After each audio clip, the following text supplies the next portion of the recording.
Now, joining us live is our market analyst, Evan Lucas from InvestSmart. Evan, thanks for your time. All eyes are on the European Central Bank this week.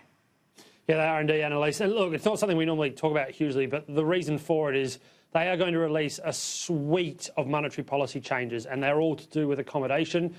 Every central bank at the moment in the world, or at least the main sort of developed nations, are under this principle. We've seen it here with the RBA, the RBNZ, so the Reserve Bank of New Zealand has done it as well, and the ECB and also the Federal Reserve are in play. And the reason I want to highlight it is that it's clearly going to bring the president into play. He has been very, very strong on his view that he's almost basically accusing Mario Draghi and co, those that are obviously in charge of the European Central Bank, of manipulating the euro lower. Now, there's a genuine reason it is falling. The European Union is slowing. If you look at their three largest economies, particularly their largest in Germany, they are going to go into recession. So it makes sense. But the suite is that we are going back to quantitative easing, the stuff that we saw at the end of the GFC, all the way through really to 2015. The Europeans have been trying to basically look at this time. Last year, they were saying they'll be able to actually completely unwind it and possibly even start raising rates. They are going to cut rates again, and they're going to stimulate their economy. It's a question about how much quantitative easing they put into it, but it will bring the president's ear. And the reason I also highlight that is that next week, the Federal Reserve is out, and we know how prominent he has been around accusing Jay Powell of not doing enough. He's the most partisan political influence on central policy, basically in living memory, and it's just going to create a cauldron of risk this week, particularly leading up to next Thursday's meeting with the with the Federal Reserve. And if they don't do enough, what he then goes and does in Twitter, what he then goes and does in his trade policy will also probably start to really come to a fore again. If we look closer to home in Australia, it looks like there's some promising moves out of the housing market. Figures from the weekend?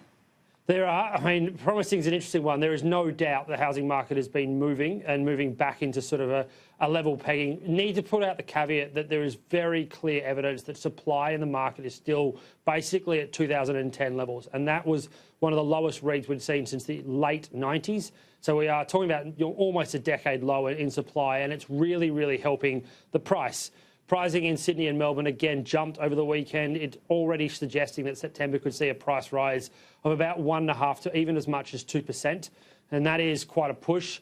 We have seen those rate cuts now clearly bringing out buyers, and buyer demand is also at a level we haven't seen in around about 3 years. So not even including the peak of the market, which was November 2017. The demand is right there, and it's really likely to put a big rocket. The other reason to highlight that is that October is what they call basically their peak season. So Super Saturday tends to be Cox Plate Day, which is the 20th of October this year. That's the one to really watch. But we've also seen it in lending applications. Lending applications came out on Friday, and they're also jumping. So it does show demand is back. The question is whether or not supply comes on the market. If it keeps holding the way it is, prices will really go through the roof without really any meaningful actual change in the overall housing market. It's just a demand thing. And just broadly, how are the Australian markets looking for the next week? Well, for the next week, it'll be flat for the next 3 days. The ECB and the Fed will actually bring a lot of action, and therefore you need to probably be aware of it. What I would say, though, to all of this, and going back to the first question around central banks moving policy, is that it's not just housing that benefits from cutting monetary policy, moving basically to accommodative stance.